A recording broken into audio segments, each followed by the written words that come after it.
même si le but n'avait pas rentré, il avait signalé une punition tout de suite là. On le voit sur la reprise. Et Gillis a poussé le gardien de but avec son bâton. Donc, la décision de l'arbitre était prise avant que la rondelle soit rentrée dans le filet. La vidéo démontre clairement qu'il avait levé son bras avant que la rondelle pénètre dans le filet. Est-ce qu'on peut le voir sur la vidéo? Sur la vidéo, on ne le voit pas, mais il reste que les gens dans les estrades l'ont vu. C'est assez évident. Écoute, moi, je vais te dire une chose. Hein. On a eu un but clair qui a été refusé dans le deuxième match, puis on n'a pas fait un plat de ça, nous autres. Fait que les fausses s'égalisent. Est-ce que tu vas continuer à garder un silence vis-à-vis des officiels? Tu es à peu près le seul, actuellement, dans cette série-là, qui n'a pas dit un mot contre les arbitres. Même quand tu as perdu, mais ce soir. Ah ben, si on avait commencé à faire tout un drame du fait que Kerry Fraser était l'officiel du match ce soir, on aurait eu des punitions par-dessus punitions parce qu'on a trouvé de la misère avec lui. Donc, la loi du silence s'imposait ce soir. Voilà, messieurs, je m'en vais du côté des Nordiques. Je te garantis, là, que c'est pas avec la plaidoirie de Perron là-dessus, puis je veux pas être méchant en disant ça, mais j'ai déjà... La foule, j'espère qu'ils s'attendent pas à ce que la foule au forum c'est pas demande à Fraser d'accorder le but. Il me semble qu'assis sur un banc, c'est pas, en tant que juge, c'est pas avec la plaidoirie de Perron que j'aurais eu tendance à vouloir égaler. Remarque. T'es sûr, même ça, là. Qu'est-ce que je vais faire de m'en remettre? D'abord, je dormirai pas cette nuit. Puis demain, on va recommencer. C'est tout simplement ça. C'est mon histoire. C'est 7 ans que je vis ça.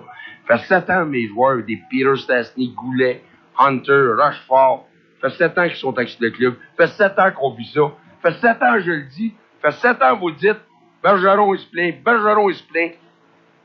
C'est comme ça. Qu'est-ce que je fais? Je fais pas d'actage. C'est comme ça. Vous le voyez, vous l'avez vu. Ça pourra jamais être pire. Ça pourra jamais être épouvantable. Mais ils vont tous encore une fois s'en sortir. Ils vont tous encore une fois s'en sortir. Puis j'espère que vous viendrez pour moi au mois de juillet, au mois d'août, Michel. Qu'est-ce qui est arrivé dans tel match d'avant? Comme il y en a qui m'ont dit, j'espère que vous n'oublierez pas juste, vous penseriez pas seulement qu'au compte final de tout ça. C'est incroyable ce qu'ils font mes joueurs. Comment qu'on s'est dépensé, comment qu'on a travaillé fort. On a la victoire acquise, c'est fait, c'est tout dans la poche. On part pour le Québec avec plus rien.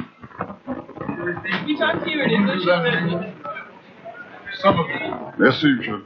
OK. Monsieur, parlons encore quelques instants. Moi, je vais essayer de chercher une autre question, Michel. Oui, ce serait peut-être...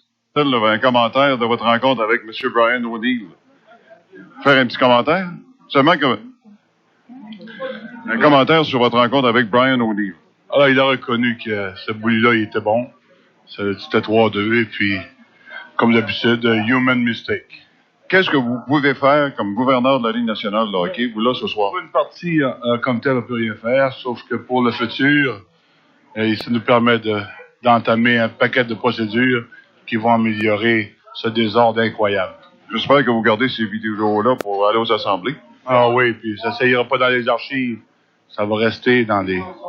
Mais mettre au but, un but comme ça peut vous coûter des millions de dollars. Des millions de dollars, de la crédibilité, de la réputation, le futur de carrière, ça peut être n'importe quoi. On peut pas laisser un gars comme Fraser décider de l'avenir de ces gens-là. Merci, maître au but. Voilà, messieurs, c'est assez direct, hein? Je suis peiné pour toute l'organisation, je suis peiné pour les joueurs. Là. C'est épouvantable, tout le monde l'a vu, tout le monde sait bien que le but était bon, l'arbitre était confus, puis à ce moment-là, ne donne pas le but. Je vous ai pris un matin, hier j'ai rencontré des gens de la presse à Québec, tout le monde disait « Ah, Bergeron, il est à son meilleur, Bergeron. Hein? » C'est pas de l'actage, c'est des faits, c'est de la réalité. Je pense que Montréal doit filer, là, peiner, là, pour qu'est-ce qui est arrivé ce soir. Tu as eu l'occasion de parler à l'arbitre après? Bon, j'ai pas eu l'occasion, sûrement qu'il voulait pas me parler. J'ai applaudi le but du Canadien peut-être parce que je voulais pas pleurer. Parce que c'est épouvantable l'effort qu'on donne. L'effort qu'on donne, ça prend 2 fois plus que tout le monde pour gagner. Puis, si on gagne cette série-là, ben, ça va nous avoir pris 6 victoires. Ça nous en avait déjà pris 5 contre Hartford. Je trouve ça malheureux. Je pense qu'on travaille fort. Toute l'organisation travaille fort. Les joueurs travaillent extrêmement bien, puis on n'a jamais de résultat. À ce moment-là, je parle même pas de break. Je veux pas les breaks. Je veux juste que de la justice. C'est ça que je veux. Voilà. Je trouve que ça vous ai parlé de tout ce qui entoure cette série-là, de la machine, de tout ça. C'est encore une fois ce soir. Je veux bien pas être méchant, je veux juste que j'ai des échos rapportés de la press box. J'ai des échos qui me disent là, des gens près de Montréal, là, des gens qui prennent pour Montréal, qui travaillent pour Montréal, qui disent c'est incroyable, ça se peut pas. Je pense que si la Ligue pour une fois voudrait régler ça, là, nous donnera la victoire. S'entre-déchire, c'est toujours la même chose, tu sais. J'étais en train de dire tout à l'heure, as-tu lu les journaux ce matin?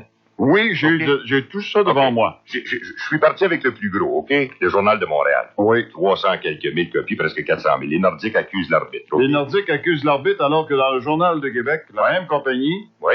C'est Québécois, sur la première page, quelle bavure, les imbéciles des bandits, Maurice Fillon. C'est ça. Le Soleil, lui, c'est au voleur. Au voleur. All right?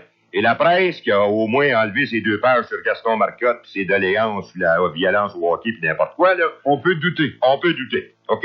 Durant tout ce temps-là, les Anglais, oui. Ceux qui nous ont conquis il y a quelques années lors de la bataille de Wolfe et Montcalm, c'est tout ce que t'as dans ça, mon vieux, c'est incroyable. C'est Habs take series lead after controversial call, et il y a à peu près là-dedans, un tiers de part. OK? Ah oui, c'est vrai. Mais ça veut dire quoi? Ça veut dire qu'on est atteint au point de se laisser manger la laine sur le dos comme ça, puis en somme, écoutez, si on se fait cracher en plein visage, est-ce qu'on le mérite tant que ça? Ben non. Il me semble que non. Ben non. En tout cas, mon cher Marc, je sais une chose. C'est que toi puis moi, on va rester debout, hein? Ben oui. Hein? On va dire au monde, calmez-vous un petit peu. Ben, voilà. Alors, pour demain, au Colisée, on demande aux gens d'être très calmes, d'assister au match de hockey. Moi, je suis sûr que les Nordiques vont gagner demain. J'arrive d'une conférence de presse de Michel Bergeron. Oui. Et il n'a pas dit grand-chose. Il n'a pas voulu faire de commentaires sur ce qui s'est passé hier. Semble-t-il que la consigne est maintenant que les Nordiques ont porté plainte aujourd'hui. Marcel Aubu a porté plainte à la Ligue nationale de hockey.